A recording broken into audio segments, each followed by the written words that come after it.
Legally, Brexit became a political reality on February 1st, 2020.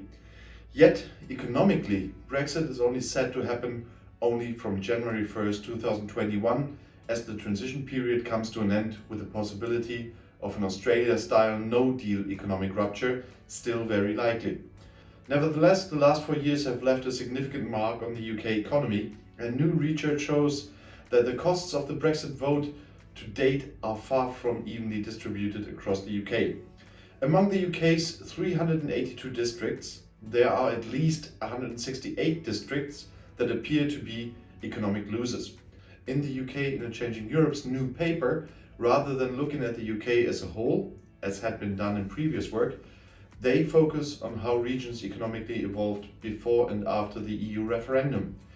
Previous work by John Springford at the CER and by Benjamin Bourne and his co-authors have used the synthetic control approach to study how the UK's economy as a whole, as opposed to its constituent pieces, have evolved since 2016. The synthetic control method is a way to construct what economists call a counterfactual. In the context of Brexit, this boils down to modeling how the UK economy would have evolved had it not been for the Brexit vote.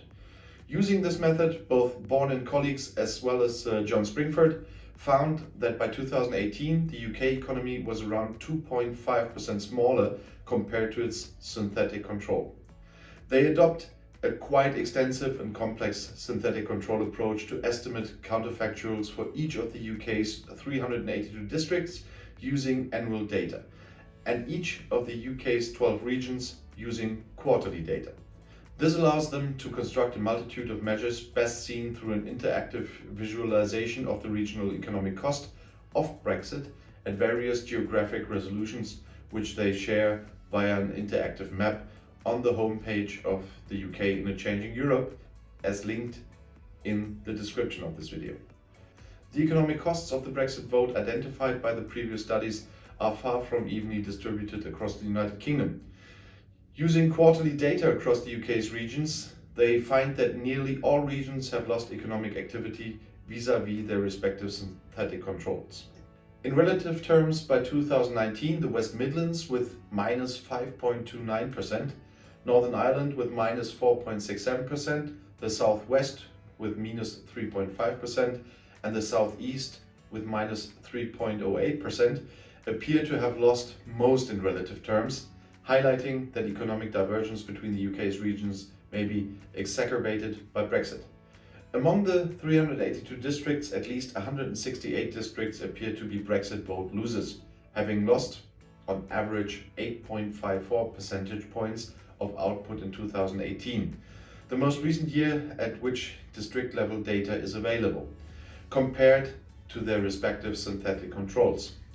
There is a small set of winners, districts that appear to have gained output vis-à-vis their statistical synthetic control since 2016. Yet, for every winner, there are at least 2 districts that appear to have lost output. Brexit is already exacerbating regional economic inequalities. Studying what may be driving which regions are more prone to have lost output since 2016, they find some worrying patterns. Specifically, districts that had higher support for Brexit in 2016 have experienced a higher cost of Brexit up to 2018. For every 1 percentage point higher Leave vote share in 2016, a district's local GDP is 0.1 percentage points lower in 2018 relative to its synthetic control estimate. The costs of Brexit are also more concentrated in districts in which the resident population has relatively low educational attainment, a strong proxy measure capturing support for Leave, as they show in earlier research, for example, and where the regional economy is more dependent on manufacturing. Further, they also find some evidence suggesting that the parts of the UK that have already suffered due to Brexit may be also disproportionately be affected by COVID-19. Districts that suffered more due to Brexit up to 2018 also have much higher rates of employment furlough. Since a non-negligible share of furloughed employees may never return to work, this could imply a fatal double whammy for some regional economies.